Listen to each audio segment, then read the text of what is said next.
ça va? Salut mon Alex. Ben écoute, ça va. Et toi? Mais très bien. Alors, bravo. Bravo à tous. Merci d'être encore là, franchement. Parce que vous devez vous faire mais comme nous. Si vous en avez plein, levez la main. Mais bon, voilà, en tout cas, merci de nous rejoindre, merci de nous soutenir. On est là pour faire passer un bon moment. Et vous aurez Julien pour les fondamentaux. Et Alex, côté technique. On va essayer d'être... Alors, il y a quand même des trucs vraiment hyper sympas parce que je vous le promets, on se rapproche de la sortie de ce fameux range qui fait yesh. Alors, on va vous présenter cette semaine, du coup, la Chine. La Chine. Ouais, on va faire court, on va pas vous saouler avec parce ça. qu'on vous en avait déjà parlé un petit peu. Des listings que tout le monde parle un petit peu côté Binance. Ouais. Et puis, bottom saisonnier ou pas. Ah, pour la season. On y est. On y est, ouais. Il y a une petite odeur qui arrive. Allez. Et le BTC, est-ce qu'il va sortir de son range? On vous dit tout ça tout de suite, les news. Alors, c'est parti. Alors, qu'est-ce qu'on voit là? On voit deux types. Ouais, il y a deux belles familles qui sortent en ce moment. Vous avez la famille IA asiatique. Voilà, exactement. Donc on va dire des Inge côté IA, Phil côté Aptos. Asie, Aptos, etc., etc. Et vous avez les vieux de la vieille. C'est pas nous dont on parle cette fois-ci, mais vous avez les XRP qui surfent sur une bonne nouvelle à venir. Ceux qui nous suivent, vous savez de quoi on parle. LTC proche d'un halving le 2 août. Oui, c'est dans moins de réduction de moitié des blocs, donc c'est peut-être ces vieux de la vieille qui vont tirer. ADA qui se réveille, Neo qui se réveille. Voilà, des puissants, on va dire, Sol. des anciens. Donc voilà, on dit il faut jamais mettre la charrue avant les bœufs. Bon là les bœufs ils sont en train d'arriver, vraiment magnifiquement. Et c'est ce qu'on veut voir parce que c'est ce qu'on voit tout le temps en ce moment, depuis de certains nombres d'années. Quand le Bitcoin a fini de faire ses premiers rushs, c'est ensuite les large caps qui en profitent et ensuite les petites altcoins préférées. Donc il y a toujours ce cheminement là. On va vous le montrer plus tard dans la vidéo. Ensuite, qu'est-ce qu'on a donc? Alors bon, là on a vu qu'il y a de nouveaux partenariats, donc on voit qu'un peu la mass adoption commence un petit peu à arriver. Exactement. On voit du Nike avec eSport, on voit la Oracle Red Bull Racing avec nos amis de chez Sui qui vont sponsoriser en tant qu'un des sponsors principaux, ce qui est vraiment pas mal. Ouais, on va pouvoir le voir. Donc ça fait partie encore de plein de... En ce moment, il y a beaucoup, ça construit beaucoup. Ça construit. Et vraiment, il y a des acteurs. C'est pas n'importe quelle marque. Hein, non, c'est ça, c'est des gros acteurs. Red Bull. C'est des gros acteurs. Et d'ailleurs, je vais t'en montrer un autre là. Boum. Oh, ça c'est bien. Ça. Alors, un de mes jeux favoris. je vous promets, c'est pas qu'on a eu la flemme de pas le travailler, mais on n'a pas réussi vraiment à valider de manière authentique si c'est qu'une rumeur ou pas. Oui. Au début, c'était une rumeur. Après, on a eu 2-3 éléments qui nous faisaient croire que ce n'était pas une rumeur. En fait, on n'a pas vraiment le dénouement final de cette histoire. En tout cas, c'est plutôt marrant. Alors, jeu que tout le monde connaît. GTA 6. Bon, ça va. Et ça pourrait devenir un play to earn où on gagnerait des poussières de Bitcoin. Pas mal. Ouais, c'est pas mal. À part que je peux t'assurer que le nombre de divorces qu'il va y avoir. Ouais, parce que là, vous allez rester sûrement beaucoup sur vos consoles, etc. Déjà que GTA à la base, ça te prend du temps. Si en plus tu earn, si vraiment il faut un play to earn, il faut vraiment lancer un jeton d'avocat qui prend les frais de divorce, parce que là, le business va être vraiment corrélé. Là, c'est sûr. Ouais, c'est clair. En tout cas, il nous a bien plu cette petite ouais, news. vraiment. Je t'assure, je te l'achète direct. Alors là, c'est plus sérieux. Ouais, vous en avez déjà parlé. Alors on va faire court parce que même nous, ça nous saoule à force.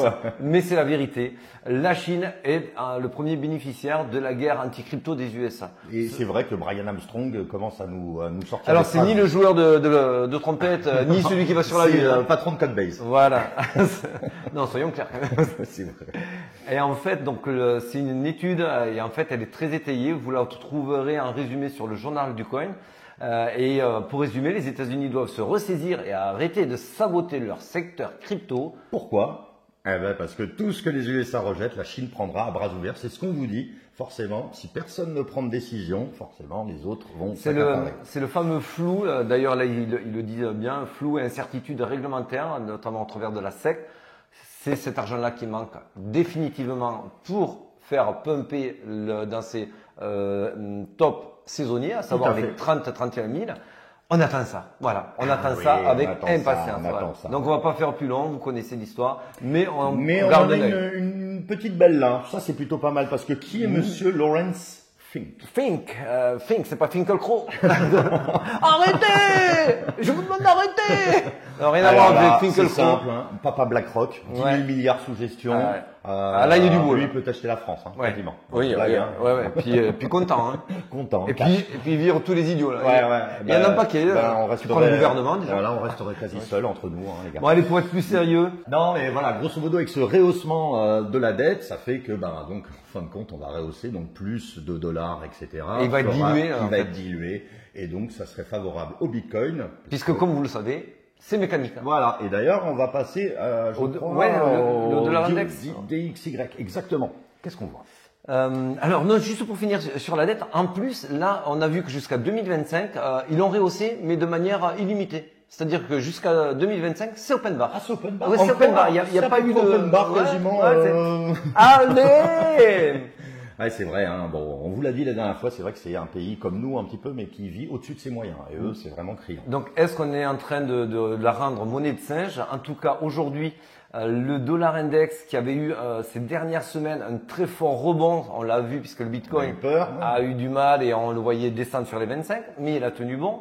En revanche, aujourd'hui, si, et ça a l'air d'être bien le cas, il ne va pas casser son dernier plus haut qui était en février 2023 et qu'il reparte sur son support au 101, là c'est yallah. Ah ouais, et en plus, là on parle du weekly. Hein. Ouais, on est en week-end. Voilà, c'est Donc quand voilà, même puissant. Hein.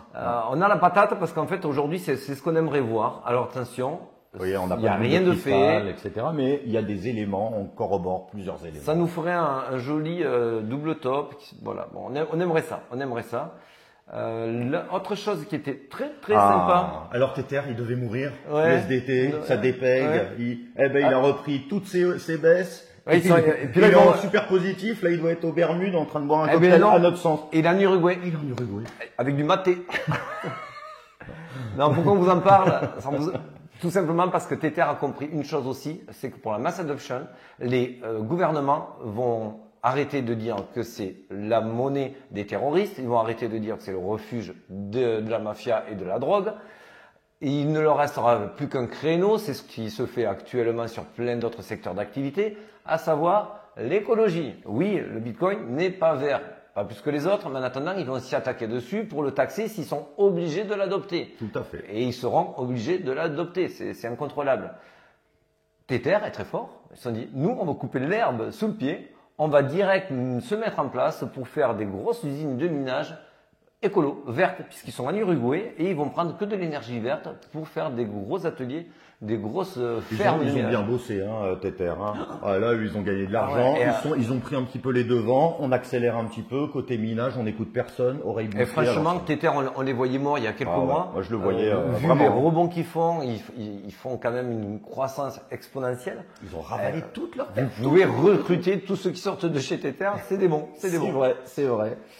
Bon, voilà, on va clore un petit peu ce sujet. Bon, le sujet Binance qui déliste. Alors, c'est pas que Binance, il y en a d'autres. Il y en a d'autres. Il y a d'autres exchanges. Que Les Binance, où en fait, tous ceux qui vont vouloir montrer patte blanche dans des pays très régulés, comme la France et d'autres pays européens, on va bien sûr les mettre sous condition.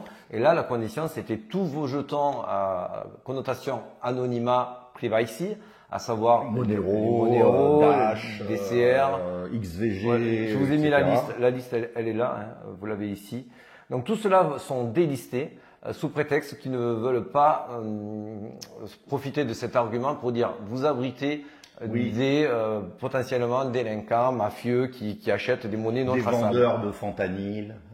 Ouais, voilà aussi, puisqu'il y a eu la blague sur le fentanyl aussi avec Warren. Oh là là. Bon, C'était de la feu encore. Mais bon, bref, là, en fait, c'est un non-problème, c'est de la politique politicienne qu'ils nous font là, parce que quelqu'un qui veut vraiment cacher son anonymat à travers un jeton ne va pas passer par Binance avec son KYC. C'est un non-sens. Donc, tous les sexes qui voudront montrer patte blanche et être régulés vont faire ce genre de manœuvre. Ça va rien changer à l'histoire, parce que ceux qui ont vraiment l'utilité de ce genre de jetons vont l'acheter sur des DEX. Donc, les sexes, c'est centralisé. Échange centralisé, les DEX décentralisé. Hein, voilà. échange décentralisé. Voilà, sans KYC. En tout cas, ça nous amène à quelque chose qui est bien plus sympathique. Oui. Bon, et là, on arrive sur ce qu'on voulait montrer sur l'alt season, notamment l'Ethereum face au Bitcoin. Ça nous donne vraiment un indicateur qui est plus fort par rapport à l'autre. Et l'Ether, notamment le Jésus du Bitcoin, qui commence lui à changer carrément son fusil d'épaule. Oui. Parce qu'il explique que l'Ether a quand même gros sous la patate. potentiel de mass adoption, notamment avec l'avènement des Layer 2 qui arrivent, donc ils vont permettre. Et il est déflationniste, etc. Bon, il y a du lourd. On sait qu'il est underévalué. Exactement. Là, pour nous, on voit clairement qu'il a fait son rebond face au Bitcoin il y a quelques semaines de cela. On voit vraiment ce très beau rebond qui est complètement corrélé avec une dominance qui est en train de baisser. Donc là, on est vraiment, vous en avez parlé à la croisée des chemins. Alors, on est sur les prémices, ne nous excitons pas. Exactement, on va voir, on va suivre ça comme le lait sur le feu. L'alt season. Alors, pour la petite anecdote, tout à l'heure, oui, vous voyez ce 8 là, ce petit 8, juste avant de le faire, on était à 6, on est passé à 8. Donc, et hier, on était à 4. Ah oui. Donc, alors, on part de très bas pour rester encore très très bas, mais il y a une petite excitation comme ça. Est-ce que c'est la fin du printemps, le début de l'été? En tout cas, il y a des prémices, il y a des choses qui nous font dire ça bouge. On voit LTC, XRP, ADA, je vais pas vous les reciter. Exactement. La Chine qui s'ouvre, la Chine qui commence à accélérer, puis cette alt season qui commence un petit peu à. Donc bravo si vous avez tenu jusqu'ici. Lâchez rien sur vos alts, ne vous débaguez pas. On pense vraiment que quelque chose va venir et assez rapidement. Alors ça ne veut pas dire que ça va être l'alt season du siècle ou quoi que ce soit. Exactement, mais en tout cas il va se passer quelque chose. Sachez que quand on va aussi bas, c'est pour remonter très. Tout ce qui tombe très bas remonte très haut. Et l'inverse est vrai. On le voit historiquement sur les autres. Allez, on attaque l'analyse du Bitcoin. Allez, c'est parti.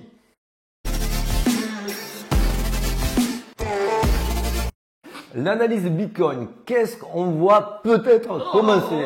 On voit que c'est peut-être en train de ricocher du côté des Fed Repo, c'est ce qu'on a envie de voir, c'est l'argent qui est stocké à la Fed dans le coffre-fort. Alors, il sort restez connectés, moi vous expliquer ce que c'est pas barbare. C'est rien, c'est très simple, grosso modo, c'est l'argent qui dort à la Fed parce qu'on n'a pas de moyen de pouvoir l'investir, parce que ce n'est pas intéressant. C'est le coffre-fort des États-Unis. Voilà, c'est le coffre-fort des États-Unis, et là on voit, on ne sait pas si on est sur un petit M-top, un triple top ou autre, bref, on voit petite légère descente. Ouais, alors ça date, bon, nous on le voit parce que c'est du millimétré, on voit quand même depuis fin avril que ça commence à s'essouffler. Il n'y a rien encore de hyper flagrant, mais ça progresse toujours très faiblement. On ne peut pas avoir des sorties, des gros pics, ça arrive très rarement. En tout cas, on voit qu'il y a une sorte de déflation et c'est exactement ce qu'on veut voir. Quand l'argent va sortir de ce coffre-fort, ça va aller dans les risk-on, ça va aller chez nos chers petits altcoins. Exactement. Donc ça, il faut le suivre, Fred Repo, voilà. Alors, on s'était quitté semaine dernière. On était toujours dans le range du premier arrêt et le second arrêt Fibonacci sur la dernière hausse. On a eu un très beau rebond à 26 500. On espère, comme là on vous l'avait marqué ici, on espère qu'on va venir sur le haut du canal, casser cette résistance pour devenir support. Aujourd'hui, on n'a toujours pas de volume. Toujours pas de volume. Donc tout ce qui drive aujourd'hui, c'est la smart money et les mini nouvelles qui donnent des mini impulsions par rapport au chômage, comme on a vu aujourd'hui. Exactement, un chômage qui va être, on va dire, un tout petit peu plus élevé que prévu. Donc. Oui, et donc en fait, voilà, c'est toujours, on est toujours dans ce range très ennuyeux, quoi. Oui, alors pourquoi c'est super ennuyeux? Parce qu'en fait, on est toujours entre ce gros bloc vendeur à 30 000 et ce gros bloc acheteur à 25 500. Et oui, comme tu me disais en off, il y avait du spoofing, pas par moi, mais il y avait du spoofing. Voilà, parce que je vous l'avais marqué sur Twitter, c'est illégal, mais c'est ce qu'on voit régulièrement. Donc aujourd'hui, on se balade gentiment à chaque fois à coup de 500, puisqu'il y a des gros blocs, comme d'habitude, qui sont positionnés sur les 500, donc les 27 500, les 28, les 28 500, et en dessous c'est pareil.